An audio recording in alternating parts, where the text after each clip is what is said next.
Thank you very much, Honorable Chair, and good morning, honorable members of the committee.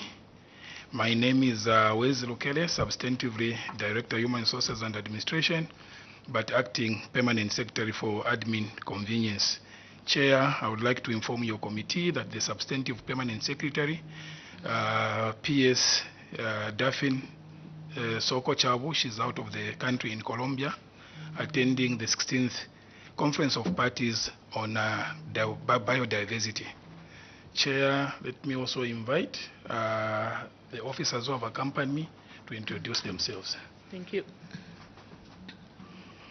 Good morning, Chair and the honorable members. My name is Charles Pole. I'm Surveyor General. Thank you. Thank you. Good morning, Chair. Good morning, honorable members. My name is William Nyundu, Director, Planning and Information. Good morning, Chair. Good morning, members. My name is Crispin Chaewa, Director, Lands. Thank you so much. My name is Maureen Mabonga. I'm MP for Mfue, also chairperson for today only. I'm the vice chairperson for the committee. Thank you. The chair is out also. Thank you so much. And before you make your submission, witness would like to comply with the immunity that members of parliament enjoy while in parliament, that whatever they say on the floor of the house cannot be used against them in any court of law or outside. We comply with that immunity so that you are able to freely interact with the members of the committee. But would like to caution you that that same Cap 12, if you mislead this committee, can be used against you. Want you to be free as you make your submission, knowing that you have the immunity to say anything that will be beneficial to what we are discussing on the table. So we have two treaties that you are going to submit to, and we'll give you about 10 minutes for each treaty so that we can have members ask questions, follow-up questions, and then maybe anything else after that. So you can go ahead and make the submissions to MPs. Thank you. Thank you very much, Chair. Our first submission, Chair, is on comments and ramifications on the ratification of the Southern African Science Service Center for Climate Change and Adaptive Land Management Treaty. Honorable Chairperson, I would like to express my sincere gratitude to you and your committee on behalf of the Ministry of Lands and Natural Resources for inviting us to deliver a detailed oral submission. Honorable Chair, on 24th September 2024, the Ministry of Lands and Natural Resources was directed by your committee to submit a detailed memorandum regarding the ratification of the Southern Africa Science Center for Climate Change and Adaptive Land Management Treaty. The directive specifically requested that our submission should indicate comments and also state the ramification of the treaty. In addition, the ministry was also directed to indicate in each of our memorandum whether Zambia should ratify the respective treaties. Honorable Chair and honorable members of the committee, the Southern Africa Science Center for Climate Change and Adaptive Land Management was established in 2012 as a joint initiative of Angola, Botswana, Namibia, South Africa, Zambia, and Germany in response to the challenges of global change. The current process of global change, including demographic change, climate change, and the globalization of economic system, are an enormous challenge for societies worldwide. The importance of improving the understanding of climate impacts generally in Southern Africa, and in particular Zambia, cannot be overemphasized. Zambia is currently experiencing one of the worst negative effects of climate change, that is drought, which has negatively impacted on our national socio-economic situation. Ratifying the Southern Africa Science Service Center for Climate Change and Adaptive Land Management Treaty has garnered positive comments and significant ramifications. Chair, with respect to regional collaboration, our view is that the treaty will foster collaboration among Southern African countries, that is Angola, Botswana, Namibia, South Africa, Zambia, and Germany. This partnership will enhance the region's capacity to address climate change and land management challenges. With respect to scientific advancement, the treaty chair will facilitate the promotion of scientific research and data sharing, which are crucial for informed decision-making on climate adaptation. On capacity building, Chair, the treaty is recognized for its role in building human capacity through training and education programs, which empower local communities and institutions, and member countries will benefit from the same, including Zambia. On enhanced climate resilience, by improving access to climate data and research, the treaty will help countries develop more effective adaptation strategies, potentially reducing the adverse impacts of climate change. Honorable Chairperson and honorable members of this committee, on economic benefits, member countries will benefit from improved land management practices, leading to better agricultural productivity and sustainable use of natural resources, contributing to economic growth. On policy development, the treaty will support the creation of evidence-based policies which can lead to a more robust and effective climate action plans. It is also noted that food security has been threatened as a result of last season's crop failure due to the severe drought. Equally, Zambia is facing energy crisis due to the drought. As a result, there is reduced capacity at our hydro-generating power plants to generate sufficient power for our nation. On the other hand, some experts have warned that the drought situation in Zambia is also threatening the drying up of most of our bores due to the reduced water table. Therefore, the ratifying of the SASCO Treaty, whose vision is to be a leading regional center in climate change and adaptive land management for an improved quality of life in Southern Africa through research management, human capital development, service provision, is very important and could not have come at a better time than now, especially in the improvement in early warning systems. In conclusion, ratifying the SASCO Treaty is a strategic move to strengthen regional cooperation, enhance scientific capabilities, and build resilience against climate change.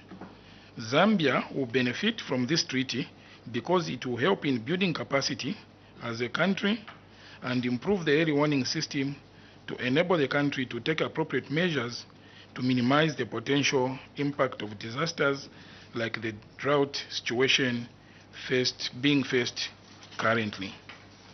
In view of the above, the Minister of Lands and Natural Resources wishes to recommend that Zambia should ratify the treaty. Chairperson, I submit and thank you. Thank you so much, honorable members. Do we have any follow-up questions?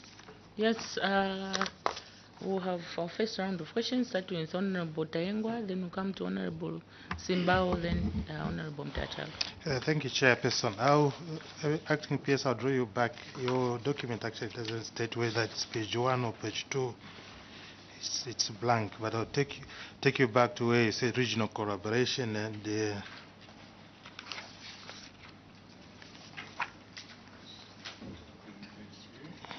economic benefits. Your document says the treaty will foster collaboration among Southern African countries. It's Angola, Botswana, Namibia, South Africa, and Zambia, and Germany. The partnership will enhance regional capacity to address climate change and land management challenges. I just wanted to find out from you what you mean, because as far as I'm concerned, you're still having challenges with the boundaries between DRC, Angola, and these other the other boundaries which you haven't done. So I don't know how you're going to collaborate with other countries when you haven't yet done the beacon marking of these boundaries, especially along the Angola border and also a Congo border. So how do you intend to achieve this landmark point? Thank you so much, Honorable Simbao. Thank you, Chair. PS, what's your comment on Zambia failing to meet the contributions? We are not up to date with contributions towards this initiative. We are behind since 2020. We haven't paid, and this is 2024. What's your comment? Thank you so much, Honorable Mtachalo. Chair, my question actually was in the same line with Honorable Simbao, because I wanted to know from the witness that despite these benefits which were the countries accruing, I wanted him to give a comment that if we're having these challenges, we still are owing 1.3 million kwacha. So I wanted to also find out what was his view, especially after we ratify this particular agreement. Thank you. Thank you so much. So, witness, you may respond to those questions. Thank you very much, Chair. I will start, and the technical directors will come in to support the acting PS. Responding to Honorable Taenga's question, I would like to inform the committee that the Ministry of Lands, through the Office of the Surveyor General, has been actively engaged in discussions to determine our borders with Angola and the Democratic Republic of Congo. However, the committee may wish to note that with respect to Congo, I think there's been issues of interpretation of certain features. How do we interpret certain features? So that has resulted in the prolonged discussion. Just this year, we had a joint permanent commission meeting with Congo here in Lusaka. We had invited our counterparts from Congo. They came, and there are certain resolutions which were made. Angola also, we have been having meetings with them on border reaffirmation issues. However, I think for the details, I will request the Surveyor General to just come in and provide detailed information. SG. Thank you. Thank you very much, Chair. I would just try to add to what the acting PS has said. Chair, I would like to put the record straight that Zambia and Angola share a common boundary measuring about 1,110 kilometers, stretching from Ikeleng to the border where we share with Namibia, around Imusho. Now, Angola, there are beacons which have been put along the whole stretch. They were put a long time ago, in the colonial time. So that is what I wanted to clear first, that the beacons are there, except that these beacons are at very distant points, which requires now the two countries to put in other beacons in between these which are at far points. That is a process which we have begun. Of course, I may just to inform this committee that the first meeting was in 2012. That was in Zambia. And the second meeting for the Surveyor Generals was last year in August in Shangombo and Rivungu, Angola, respectively. During these meetings, we have actually come up with a strategy on how we are going to put in more beacons along this common boundary. Having said that, Chair, we have no difference with Angola, and therefore we can implement any bilateral or regional agreements with this country. We are not at war. We have no difference. The beacons exist, and we all know when we have met, we have actually compared the documentation that we have about our common boundary. I would want maybe to comment also further, in addition to what Acting PS said on Zambia and DRC. Zambia and DRC, we have a border stretching from Lake Tanganyika to Ikeleng over a distance of 2,140 kilometers. It's the longest border we have. Now, this border, there have been two treaties, the 1894 treaty and the other one of 1989. Because the 1894 treaty was found to be a bit ambiguous. And therefore, our first president, the late Kenneth Kaunda and Mobutu Seko, sat down and came up with a committee to deal with a boundary between Lake Bangweulu and Lake Tanganyika. So that stretch, that's where now a new treaty of 1989 was actually put in place. Now, the part that was not, when the two groups met, there was only one portion that was not demarcated. That is between Lake Tanganyika and Lake Mweru. So far, we have done the demarcation of 140 kilometers on land between these two lakes. Now, what remains is only 8 kilometers in the Kipimbi range of mountains close to Lake Tanganyika, where we have challenges in terms of interpreting the text which is in the treaty. And that is not fatal, because we only have 8 kilometers to discuss. We are still under discussion, and therefore if there is any bilateral issues, can still be made. Because we are not at war, there is only a difference in interpretation, but the treaty still stands.